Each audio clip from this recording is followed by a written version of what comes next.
Welcome to the Neon Jungle, where only the sharpest minds and the strongest hearts survive the night. Experience the high-stakes drama of city life through our cinematic lens of metallic colors and raw energy. Join the hunt today, hit that subscribe button, and stay alert. In the morning, my daughter told me to leave. The sky was the color of old copper, dull, tarnished. The kind of gray that makes you feel like the world has already decided something about your day, before you've had a chance to argue. I was 63 years old, standing in the kitchen I had remodeled with my own hands 17 years ago. I remembered the weekend I had laid those terracotta tiles myself, my knees aching on the cold concrete beneath. My wife Eleanor standing in the doorway with 2 mugs of coffee, laughing at me because I'd mixed the grout too thin and it kept sliding off the trowel. I could still hear that laugh. I would always be able to hear that laugh. My daughter Rebecca walked in just after 7, her husband Derek, 2 steps behind her like a shadow that had learned to wear a button-down shirt.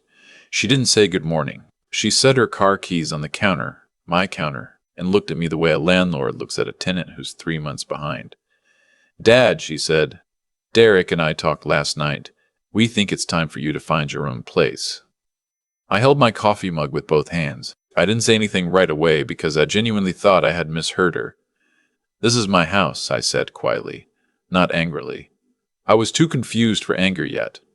"Rebecca, I bought this house in 1998, your mother and I." "I know the history, Dad." She cut me off the way she used to cut me off at the dinner table when she was 16 and thought I was embarrassing her. "But Derek and I need space. We've been here 8 months and it's not working. We need you to be out by the end of the week." Derek said nothing. He was looking at a spot on the wall just past my ear, the way men look when they've made a decision, but don't want to be the one to own it. I want to be honest with you about what happened inside me in that moment. There was no dramatic collapse, no shouting. What I felt was something quieter and much more terrible, a slow draining like water going out of a tub. Except what was draining out of me was something I had spent 30 years building. I had raised this girl. I had coached her soccer team when she was 9. I had sat in the parking lot of her college dormitory for 20 minutes after dropping her off because I couldn't make myself drive away. I had held Eleanor's hand in the hospital, and then, 6 months after we buried her, I had let Rebecca and Derek move into my house because Rebecca said they were struggling, and I could not stand the idea of my daughter struggling. And now she was telling me I had until Friday. I need to explain something clearly because I know what you're thinking.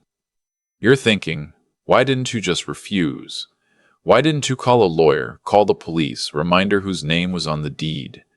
And the honest answer is this. In that moment, I was a father before I was a homeowner. And fathers, when they are blindsided by their children, do not always respond the way a rational person would respond.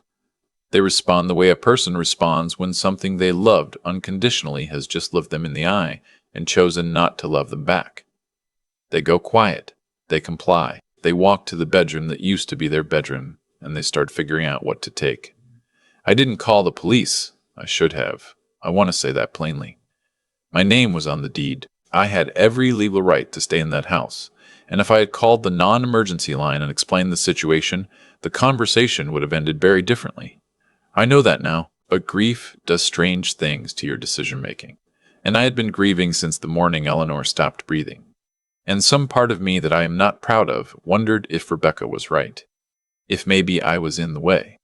If maybe my presence in my own home was some kind of imposition. That thought lasted about 48 hours. Then it curdled into something else entirely. I spent my first night at a motel off Route 9, a place with a vending machine that only worked if you kicked it on the left side, and a bedspread that had probably been new when Reagan was president. I sat on the edge of the bed with my suitcase and my laptop bag and a cardboard box of things I had grabbed on my way out. Framed photos, my old leather address book, Eleanor's reading glasses that I had never been able to throw away, and a small wooden box she had kept on her nightstand for the last 12 years of her life. I hadn't opened that box in the 2 years since she passed. Eleanor had always been the organized one. I was the one who built things, fixed things, knew how every system in a house worked. She was the one who understood how money worked. She had managed our finances for our entire marriage, not because I couldn't, but because she was simply better at it, the way some people are better at certain things, and you recognize it and you let them do it. She had paid the bills, handled the investments, negotiated the refinancing on the house. When she got sick, I had taken over, fumbling, learning, making mistakes, and there were accounts and policies and details I was still not entirely sure I understood 2 years later. The box on the nightstand had been a thing she kept private, which I had always respected because Eleanor was a woman who needed small territories of her own, and I had never felt threatened by that. I opened it that night in the motel room. There were the things I expected. A few pieces of jewelry that had belonged to her mother, a folded letter from her sister who had died young, 2 photographs from before we met that I had seen before, and then, tucked flat against the bottom beneath a velvet divider I hadn't noticed, there was a small envelope. Inside the envelope was a debit card, blue, the shade of a winter sky, with Eleanor's name on it, and a handwritten note in her careful slanted script that said only, "James, for when you need to start over. I always believed you would outlast me." I sat with that card in my hands for a long time. Eleanor had been gone 2 years. The card's expiration date was still 8 months away. I didn't know what account it was connected to. I didn't know if there was anything in it. But the fact that she had written those words, "for when you need to start over," made me believe she had put something there intentionally, carefully, the way she did everything. Eleanor did not do things carelessly.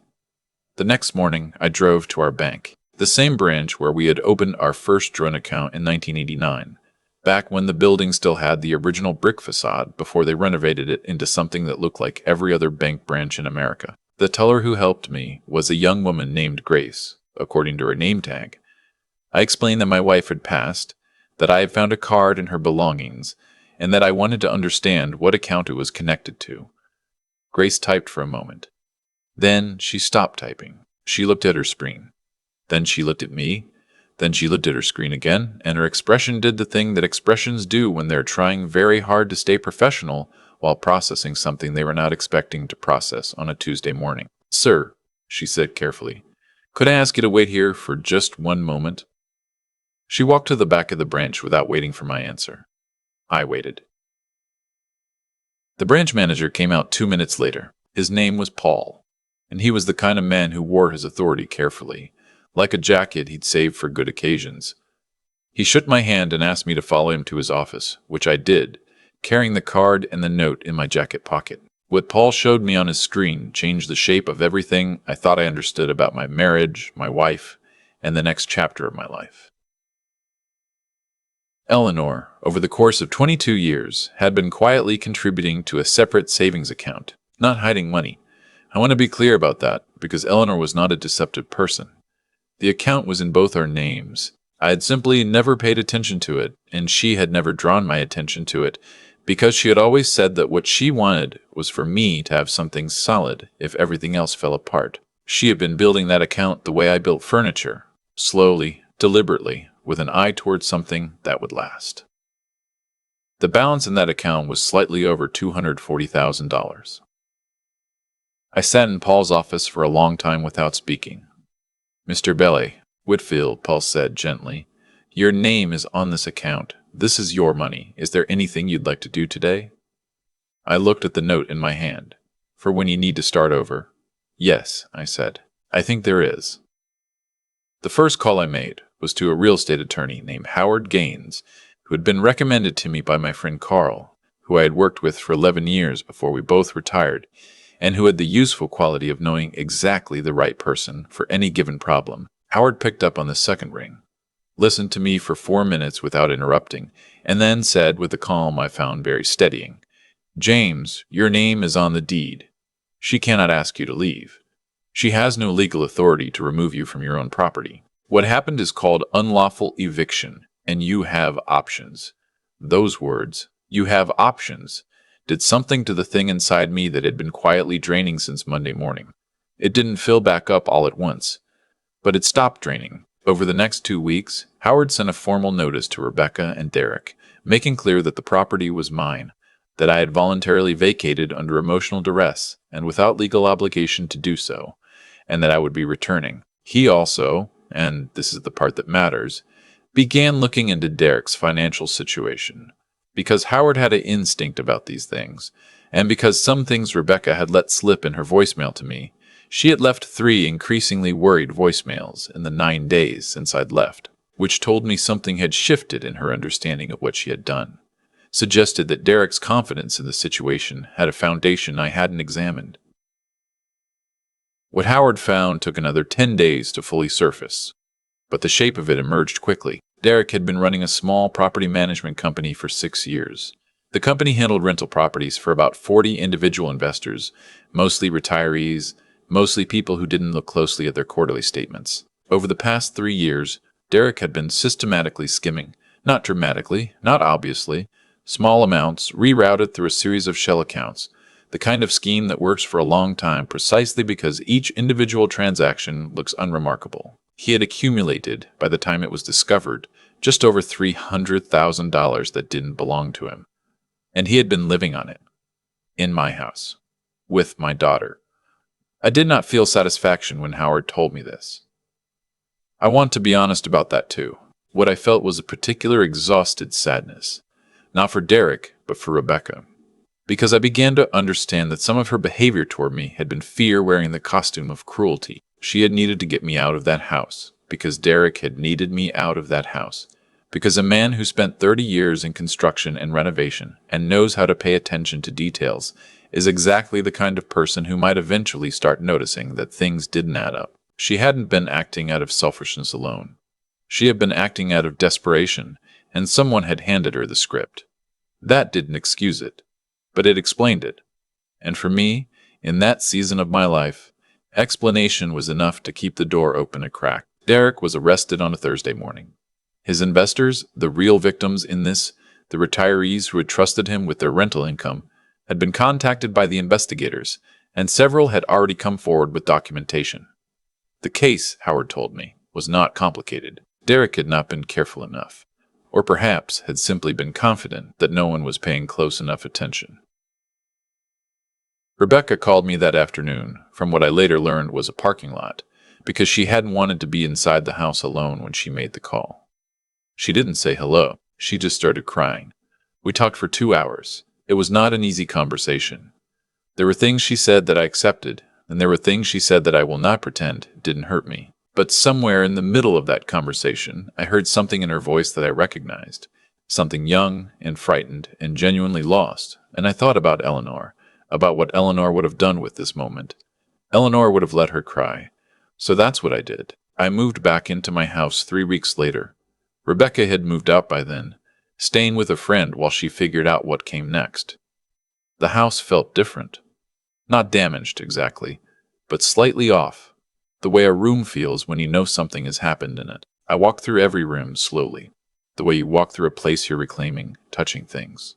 The door frame I had reinforced in 2004, the window latch in the study that I had replaced twice and still wasn't quite right, the kitchen tiles where Eleanor had stood with the coffee mugs. I had the locks changed, not out of bitterness, just out of clarity. In the months that followed, I used a portion of Eleanor's account, our account, her gift, to do something I had been thinking about for years without ever letting myself fully think it. I bought a small workshop space, 3 miles from the house, a converted garage with good light and room for the tools I'd accumulated over 40 years. I started building furniture again. Not professionally, not for income, though some of it eventually became income. Just for the making of things, just for the satisfaction of having something to show for your time. I also, and this surprised me most of all, started teaching. A community center near the workshop ran adult education programs, and they were looking for someone to teach a basic home repair class on Saturday mornings. 8 people signed up for the first session. One of them was a man around my age named Walter, recently widowed, who had never in his life replaced a faucet washer and found it quietly miraculous that such a small piece of rubber could stop an entire leak. I found that I liked teaching him. I liked watching understanding land on someone's face. I did not reconcile with Rebecca quickly. That is not how these things work. And anyone who tells you otherwise is leaving out the part in the middle where nothing is resolved, and you're just 2 people trying to figure out if the rope between you is strong enough to hold. We had dinners, 3 or 4 in that first year, that were mostly quiet and careful. We said things that needed to be said. We left other things unsaid because the timing wasn't right. What I can tell you is that on the afternoon of what would have been Eleanor's 62nd birthday, Rebecca came to the workshop.